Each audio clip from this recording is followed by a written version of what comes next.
السلام عليكم، انا احمد سمير، اهلا بكم في فيديو جديد.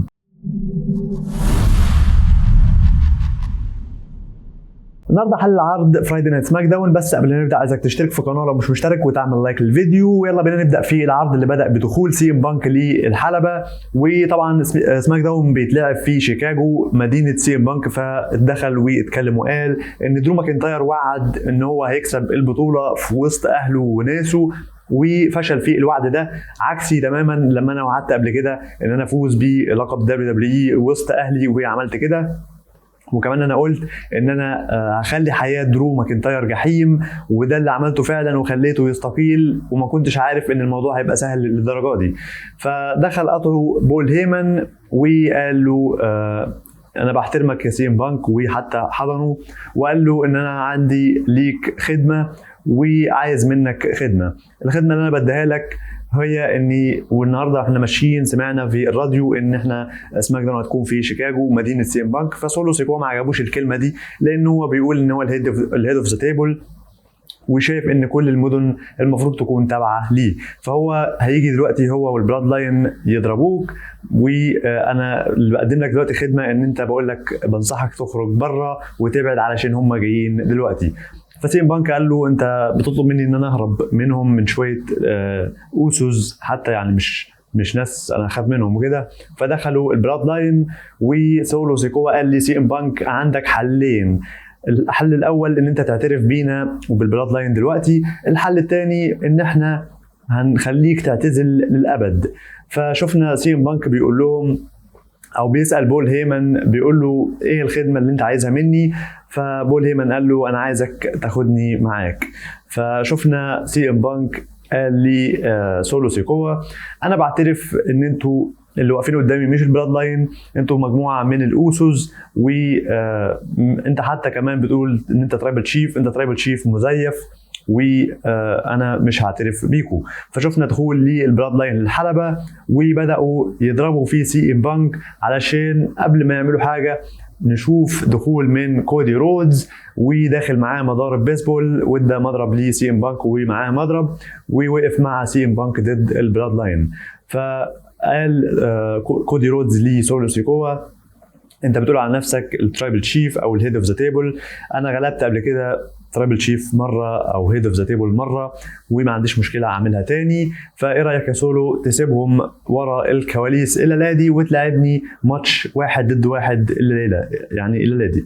فخرجوا البلاد لاين، وشفنا في السيجمنت ده ان خلاص بول هيمن جاب اخره تماما من البلاد لاين، وحتى بيسال سي ام بانك، يعني بيقول له ان خدني معاك، انا خلاص مش عايز ابقى معاهم تاني. فبول هيمن جاب اخره، وللاسف مني سي ام بانك ما خدوش معاه، فهيجي بعواقب طبعا على بول هيمن، وده هنشوفه بعد كده في خلال العرض.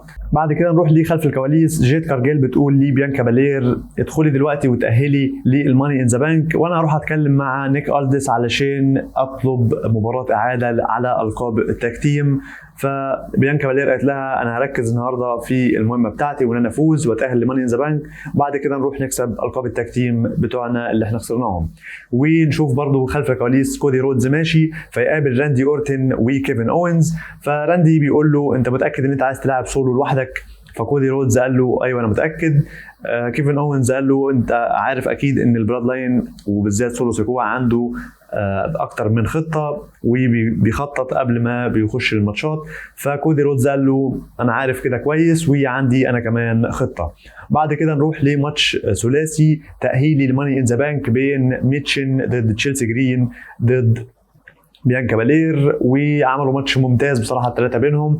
شفنا في الاخر بيانكا بالير بتعمل الفينش على ميتشن، وطلعت تشيلسي جرين زقت بيانكا بالير بره الحلبه وخدت الماتش على الجاهز وفازت، واتاهلت تشيلسي جرين لماني ان ذا بانك. بعد كده نشوف خلف الكواليس بيلي اللي كانت بتتفرج على الماتش التأهيلي، جات لها بلير دافنبورت وبتقول لها انا هروح العب صاحبتك نايومي الاسبوع اللي جاي وهفوز عليها واتأهل لماني ان ذا بانك. فخافي على اللقب بتاعك. ونكمل خلف الكواليس، سولو سيكوا بيقول لي بول هيمن انا عايزك تروح تقول لي باقي اعضاء البلاد لاين ان هم يتولوا مسؤوليه كيفن اونز وراندي اورتن، ولما ترجع هنتكلم مع بعض. طبعا عايز يحاسبه على اللي بول هيمن قاله ان هو عايز يسيبهم ويروح مع سي ام بانك. بعد كده شفنا لقاء مع خلف الكواليس مع جريسون وولر، وبيقول ان اوستن ثيري اتصاب وانا طبعا قلقان عليه، لكن انا هدفي ان انا اتاهل في ماني ان ذا بانك. فدخلوا دي اي واي وقطعوه وقالوا ان انت مش مهتم اصلا باوستن ثيري، انت كل همك هو نفسك. فشفنا او سمعنا صوت ضرب وشفنا الجراج بيتفتح ولقينا درو ماكنتاير ضارب سي ام بانك ومرمي على الارض، ودرو ماكنتاير شال سي ام بانك ودخل بيه الارينا ورماه على المدخل، وسي ام بانك طبعا جايب دم. فشفنا دخول نيك ألدس والدكاتره والحكام. نيك ألدس بيقول لي درو ماكنتاير اطلع بره، انت مش استقلت، انت مكانك مش هنا. وشفنا سي ام بانك الاسعاف بتاخده وبتمشي بيه للمستشفى. فزي ما قلت قبل كده المره اللي فاتت ان درو ماكنتاير حته الاستقاله دي هي كلها قصه مش حقيقه للي كان بيسال، انما درو ماكنتاير مكمل والعداوه مكمله، والموضوع بقى بيزيد اكتر عن الاول، كل اسبوع بيزيد في العداوه دي. فهتوصل للقمه بتاعتها في سمر سلام في ماتشهم. فبصراحه عجباني جدا العداوه بينهم، وهنشوف درو ماكنتاير هيعمل ايه بعد كده. بعد كده نروح لماتش ثلاثي تاهيلي اخر لماني ان ذا بانك بين راندي اورتن ضد تاما تونجا ضد كارميلو هيز. وشفنا اثناء الماتش دخول من تونجا لوا وضربوا راندي اورتن وجاله كيفن اونز بدا يضرب فيه، وشفنا كارميلو هيز بيعمل تثبيت سريع على راندي اورتن ويقدر يفوز بالماتش علشان يتاهل لماني ان ذا بانك، زي اللي حصل مع تشيلسي جرين حصل مع كارميلو هيز وخطف الماتش وفاز.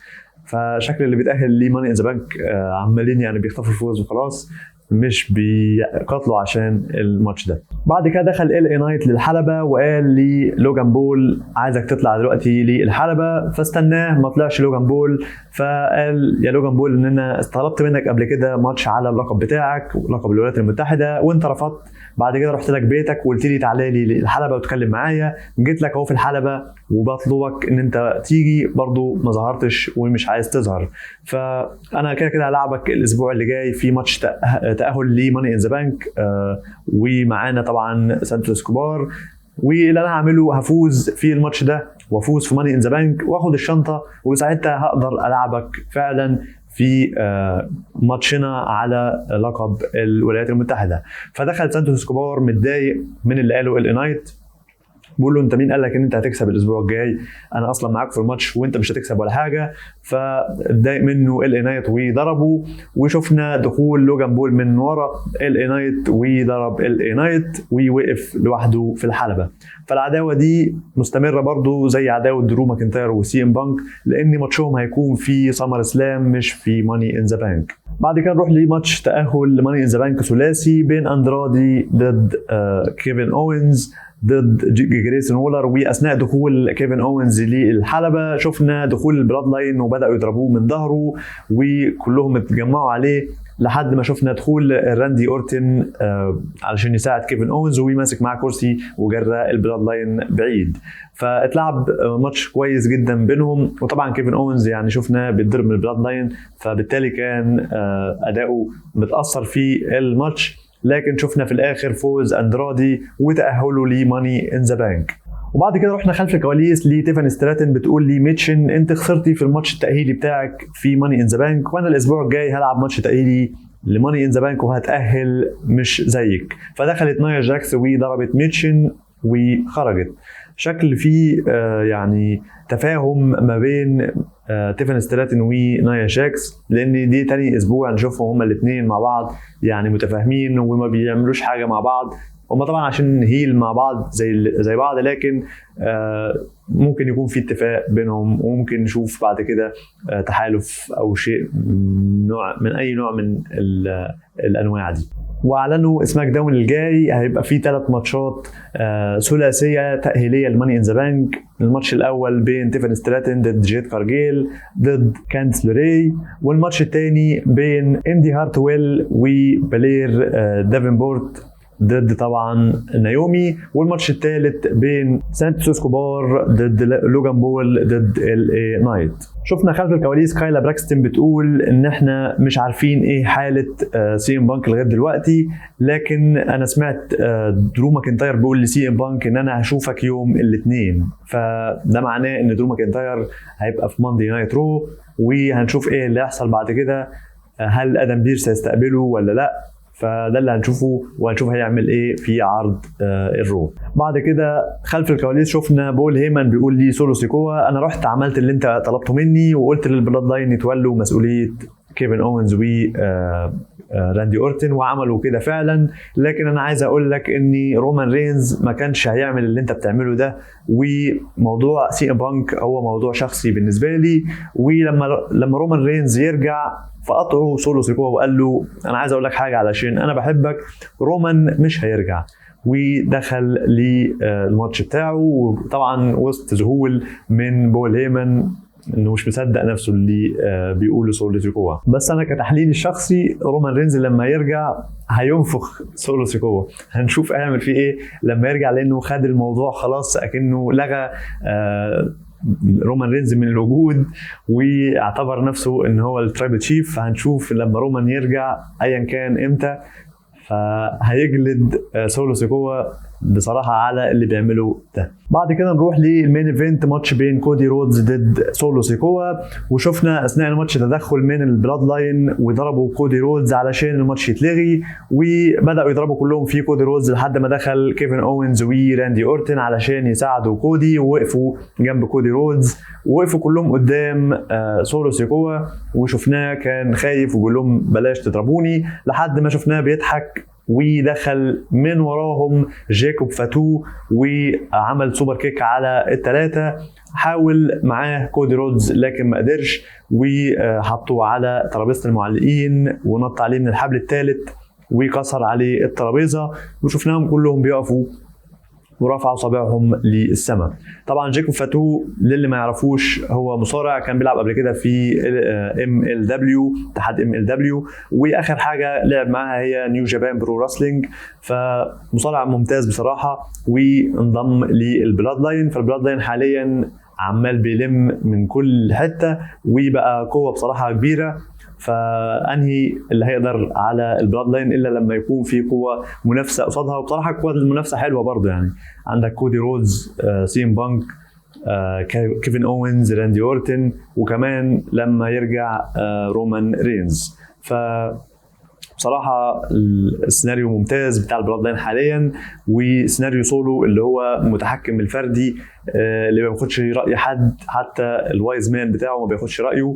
فهنشوف ايه اللي هيحصل بعد كده، وهل بول هيمن هيستمر معاهم ولا في وقت من الاوقات هيخلع ويسيبهم ويمشي. فبصراحة عرض كان كويس، كان عرض ممتاز ومحترم.